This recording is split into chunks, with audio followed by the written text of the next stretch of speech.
Last episode में हमने देखा था कि लॉन्ग के ऊपर कोई एक एरो को चला देता है, लेकिन सेवन बहुत ही तेज से लॉन्ग को बचा लेता है और अब इस अटैक की वजह से लॉन्ग बहुत ही ज्यादा डर जाता है। तब सेवन लॉन्ग के सिर पे अपना हाथ रखते हुए कहता है कि टेंशन मत लो, मेरे होते हुए तुम्हें कोई टच भी नहीं कर पाएगा। और फिर सेवन लॉन्ग से कहता है कि अब मैं जो करने वाला हूँ उसे ध्यान से देखो, क्योंकि ये टेक्निक तुम्हारे लिए बहुत ही जरूरी है। और इतना कह के सेवन इस तीर को निकाल लेता है, जिसके बाद वो अपने इनर पावर का यूज करते हुए इस तीर को वापिस से उसी डायरेक्शन में शूट कर देता है। जिसके बाद सेवन अपने गार्ड को आवाज देते हुए कहता है कि जाओ उसे जिंदा पकड़ के लाओ। तब ये गार्ड भी यस मास्टर कहते हुए चला जाता है। और अब यहाँ पे सेकंड प्रिंस आते हुए कहता है कि क्या हुआ, तुम लोग यहाँ पे इकट्ठे क्यों हो गए। तब विनी कहते हैं सेकंड प्रिंस किसी ने ब्रदर लॉन्ग के ऊपर तीर से अटैक किया, जिसे सुनकर चैन को अभी दोनों की बातें याद आती है कि तुम जिस लड़के को अपने साथ लाए हो वो बच्चा किसी मामूली फैमिली से बिलोंग नहीं करता है, क्योंकि उस बच्चे को मारने के लिए जो असिस्टेंट उसके पीछे पड़े हैं वो इतने पावरफुल है कि उन्होंने मुझे भी हर्ट कर दिया। तब इन्हीं बातों को सोचते हुए चैन यंसू से कहता है कि जाओ बच्चे को लेके अंदर जाओ, जिस पर यंसू भी दोनों बच्चों को लेके यहाँ से चला जाता है। तब चैन लॉन्ग के बारे में सेवन को अब सारी बातें बताता है और बताते हुए कहता है कि मेरे ख्याल से वो सेशन दोबारा आएंगे। जिस पर सेवन कहता है कि सेकंड ब्रदर आप बिल्कुल भी टेंशन मत लीजिए, क्योंकि अगर मैं एक बच्चे को प्रोटेक्ट नहीं कर पाया तो फिर यन फैमिली को प्रोटेक्ट कैसे करूंगा।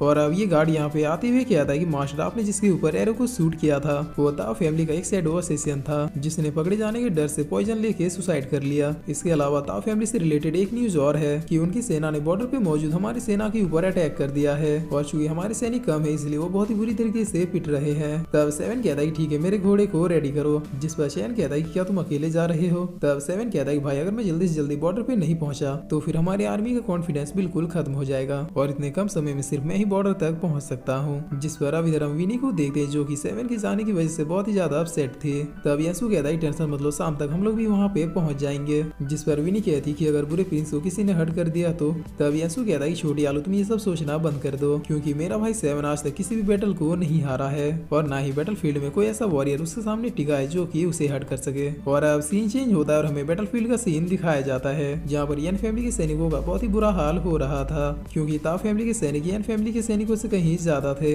और यही वजह है कि ये लोग यन फैमिली के बॉर्डर के सैनिकों को बहुत ही बुरी तरीके से डोमिनेट कर रहे थे। लेकिन तभी अचानक ताओ फैमिली के सैनिकों के ऊपर अचानक से तीर बरसने लगते हैं। तब हमें पता चलता है कि यहाँ पे यन फैमिली का फ्लैग लहराते हुए सेवन पहुंच चुका होता है, जिसे देखते अब यन फैमिली के सैनिकों में एक नई जान आ जाती है। और फिर ये लोग बहुत ही खुश होते हुए कहते हैं कि फाइनली हमारे गॉड ऑफ डेथ आ चुके हैं। तब इधर ताओ फैमिली के सैनिक भागते हुए कहते हैं कि सेवंथ प्रिंस यंसी आ चुका है, जिस पर ये सैनिकों का हेड कहता है कि इम्पॉसिबल, उसे अभी आने में 2 दिन लगेंगे। लेकिन तभी ये हेड भी सेवन को देखता है और फिर डर के मारे अपने हथियार छोड़ के जमीन पे बैठ जाता है। लेकिन सेवन तो सेवन वो बैटल फील्ड में मौजूद सबको खत्म कर देता है। जिसके बाद सीन चेंज होता है और हमें रात का सीन दिखाया जाता है, जहाँ पर ये लोग भी अब अपने आर्मी के पास पहुंच चुके थे। और प्रिंस चैन बाहर निकलते हुए कहता है कि क्या ताओ फैमिली ने अपने सैनिकों को वापस बुला लिया है। जिस पर ये गार्ड कहता है कि नहीं, उन्होंने अपने सैनिकों को पीछे नहीं हटाया है, लेकिन प्रिंस सेवन और उनके सीक्रेट यंग मास्टर ने ताओ फैमिली को बहुत हद तक डरा दिया है। जिसे सुनकर चैन कहता है कि कौन सा यंग मास्टर। तब ये दूसरा गार्ड कहता है कि वही यंग मास्टर जिन्होंने ताओ फैमिली के ट्रूप्स को जला दिया था। हमने सुना है कि उस यंग मास्टर को पर्सनली प्रिंस सेवन ने ट्रेन किया है। जिस पर यंसू कहता है कि क्या ये लोग छोटी आलू की बात कर रहे हैं। और फिर यंसू चैन को इशारा करते हुए कहता है कि हाँ तुम लोगों ने बिल्कुल सही सुना है, सेवन वाकई में अपने साथ एक यंग मास्टर को लेके आया है। तब ये गार्ड्स बहुत ही ज्यादा खुश होते हुए कहता है कि लॉर्ड क्या हम उनसे मिल सकते हैं। जिस पर यंसू कहता है कि ठीक है फिर अब अपनी आंखों को खुली रखना, क्योंकि वो यंग मास्टर तुम्हारे सामने आ रहे हैं। तब ये लोग बहुत ही ज्यादा एक्साइटेड होते हुए कहते हैं कि भाई मुझसे तो कंट्रोल नहीं हो रहा। जिस पर अब यंसू के बुलाते ही विनी यहाँ पे चली आती है। तब विनी को देखते ये लोग बहुत ही ज्यादा शौक होते हुए कहते हैं कि भला कोई यंग मास्टर इतना ज्यादा क्यूट कैसे हो सकता है। और अब कैरेज के अंदर आते ही चैन यंसू से पूछता है कि आखिर तुमने ये क्या झूठी अफवाह फैलाई है, भला वो छोटी बच्ची यंग मास्टर कब से हो गई।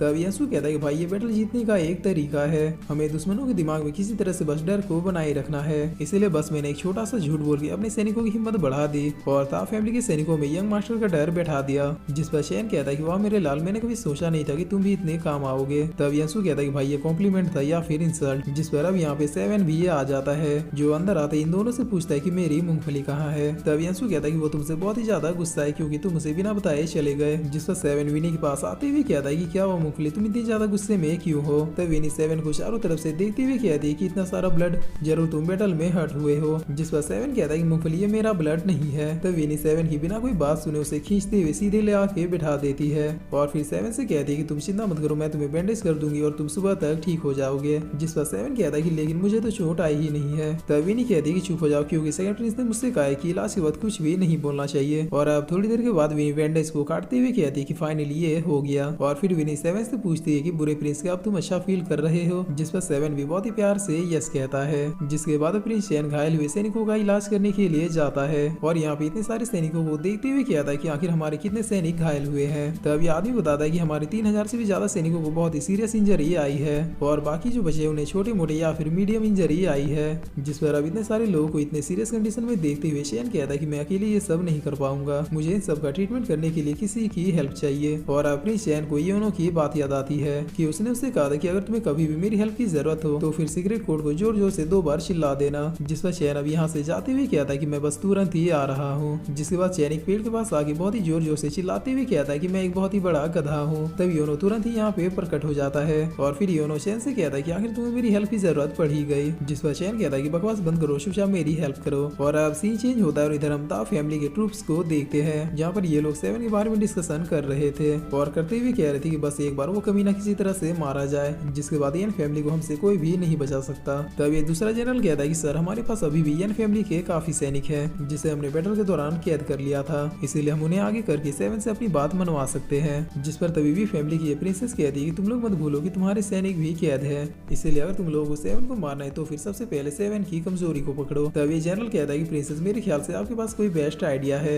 जिस पर ये प्रिंसेस कहती है कि मैंने सुना है कि यन फैमिली में कोई नया यंग मास्टर आया है जिसे खुद सेवन प्रिंसियंसी ने ट्रेन किया है। और अब इधर प्रिंस चैन किसी को देखते हुए कहता है कि ये लोग यहाँ पे कब आए। तब हम देखते हैं कि यहाँ पे विनी और लॉन्ग भी आ जाते हैं, जिन्हें देखते हुए चैन पूछता है कि आखिर तुम लोग यहाँ पे क्यों आए हो। तब विनी कहती है कि थर्ड प्रिंस ने हमसे कहा कि हमारे सैनिक बहुत ही ज्यादा इंजर्ड है, इसलिए हमें आलसी लोगों की तरह सोना छोड़ के अपने सैनिकों की हेल्प करनी चाहिए। जिस पर चैन कहता है कि अच्छा तो यंसु कहाँ पे है। तब विनी कहती है कि उसने हमसे कहा कि वो आंख बंद करके मेडिटेशन कर रहा है। जिसे सुनकर चैन बहुत ही गुस्से में कहता है कि यंसु मैं तुम्हें छोड़ूंगा नहीं। और अब ऐसे ट्रीटमेंट करते करते रात के 12 बज जाते हैं। तब यंसु बड़े बड़े पटाखों को लेकर यहाँ पर आते हुए कहता है कि भाई चलिए आ जाइए, न्यू ईयर को सेलिब्रेट करते हैं। जिस पर प्रिंस चैन बहुत ही ज्यादा थक जाने के कारण यंसु से कहता है कि भाई मुझे बहुत ही ज्यादा नींद आ रही है। तब योनो चैन को लेकर यहाँ से चला जाता है। जिस पर सेवन यहाँ पे पीछे से आते हुए कहता है कि आखिर तुम इतनी रात में यहाँ पे क्या कर रहे हो। तब यंसु कहता है कि सेवन चलो न्यू ईयर को सेलिब्रेट करते हैं। जिस पर सेवन कहता है कि मुझे इसमें कोई भी इंटरेस्ट नहीं है। तब यंसु विनी को सेवन के कंधे पे बैठाते हुए कहता है कि देखना भी कितना ज्यादा मजा आएगा। जिस पर सेवन कहता है कि अगर तुमने कोई 19-20 की है तो फिर मैं तुम्हें आज के दिन भी पीट दूंगा। तब यंसु पटाखों को जलाते हुए कहता है कि देखना ऐसे पटाखे जलाऊंगा कि किसी ने सोची ना होगी। और इतना कह के यंसु इन क्रैकर्स में आग लगा देता है,